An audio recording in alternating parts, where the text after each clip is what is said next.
Assalamualaikum warahmatullahi wabarakatuh. Halo semuanya, kenalkan nama saya Gina Atia Rodatul Jannah dengan NIM 666225026. Saya dari kelas 1J Program Studi Ilmu Komunikasi. Pada video kali ini, saya akan menjelaskan tugas ujian akhir semester yang berjudul Konsep Kebebasan dalam Pemikiran Hegel. Nah, pada pembahasan kali ini saya akan menjelaskan 3 hal utama. Yang pertama, pendahuluan, yang kedua, pengertian kebebasan menurut Hegel, dan yang ketiga, contoh fenomena saat ini yang berkaitan dengan pemikiran Hegel. Oke, kita masuk ke pendahuluan. Hegel adalah seorang filsuf besar dari Jerman yang pemikirannya ini sering dibahas dalam etika, hukum, dan juga politik. Dalam bukunya yang berjudul Philosophy of Right, Hegel ini menjelaskan bahwa kebebasan itu bukan berarti bertindak dengan sesuka hati, tetapi bertindak dengan sadar dan juga mengikuti aturan sosial secara masuk akal.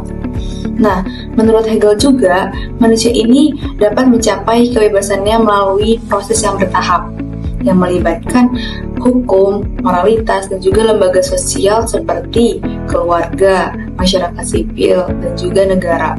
Nah, dari lembaga-lembaga inilah yang nantinya membantu manusia menggunakan kebebasannya dengan lebih dewasa dan bertanggung jawab. Selanjutnya, pengertian kebebasan menurut Hegel. Menurut Hegel, setiap manusia ini memiliki kehendak, yaitu kemampuan untuk memilih dan bertindak secara sadar. Nah, dari situlah kebebasan itu muncul. Tapi, bagi Hegel, kebebasan itu bukan berarti bertindak sesuai dengan keinginan pribadi. Seseorang dapat dikatakan bebas ketika ia bertindak dengan pertimbangan yang matang, memikirkan akibat atas apa yang ia lakukan, dan juga bertanggung jawab.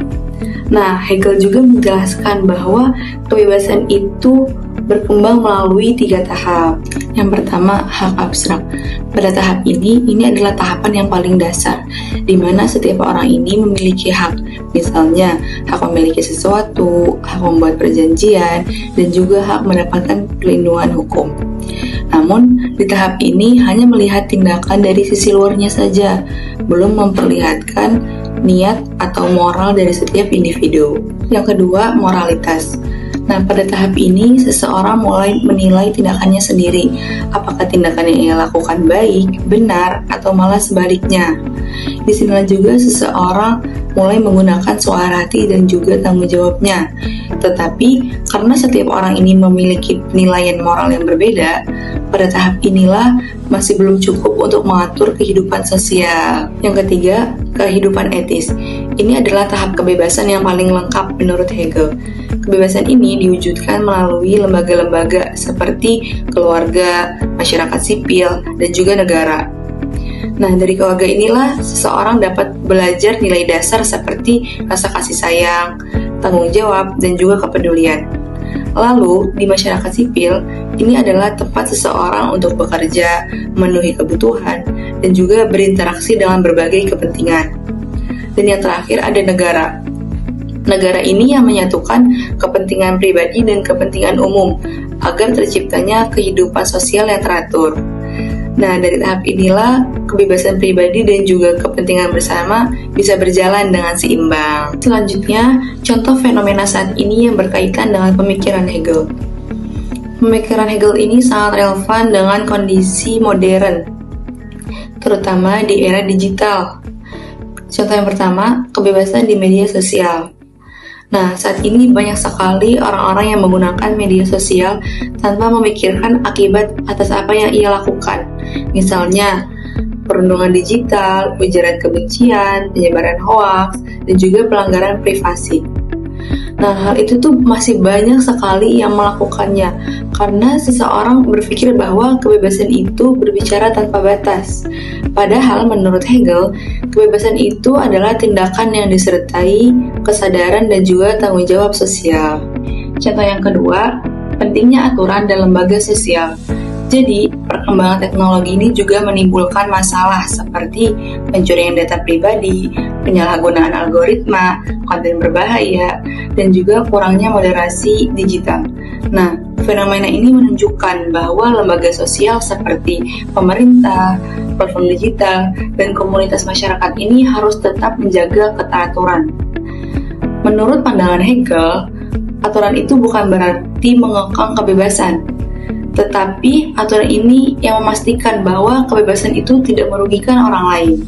Contoh yang terakhir, konflik sebagai bagian dari perkembangan. Di era sekarang ini, perbedaan pendapat sangat mudah untuk memicu konflik, terutama di media sosial. Menurut Hegel, konflik itu adalah hal yang wajar dalam perkembangan masyarakat. Tapi, jika dikomunikasikan dengan baik, maka konflik itu akan membawa perubahan yang positif. Oke, kita masuk ke bagian penutup. Sebagai penutup, Hegel ini menegaskan bahwa kebebasan itu bukan berarti kita bertindak dengan sesuka hati, tetapi kebebasan yang sebenarnya adalah ketika kita bertindak dengan sadar, memikirkan akibatnya, dan juga tetap menghargai hak orang lain. Nah, kebebasan juga tidak berdiri sendiri, tetapi didukung oleh lembaga-lembaga sosial seperti keluarga, masyarakat sipil, dan juga negara. Nah, lembaga-lembaga itulah yang membantu agar kehidupan lebih teratur. Lalu, di era sekarang, terutama di era digital, pemikiran Hegel ini masih sangat relevan. Banyak sekali masalah-masalah yang muncul tentang kebebasan, tetapi tidak berlandasan dengan tanggung jawab, seperti hoax, ujaran kebencian, dan juga pelanggaran privasi. Nah, karena itulah penting sekali aturan dan juga lembaga sosial agar tidak merugikan hak orang lain. Nah, dengan kita memahami pemikiran Hegel ini, kita bisa lebih belajar menggunakan kebebasan ini dengan bijak dan juga mengikuti aturan-aturan sosial yang sudah ditetapkan. Nah, itu dia penjelasan dari saya. Terima kasih sudah menonton dan mendengar. Wassalamualaikum warahmatullahi wabarakatuh. Bye-bye.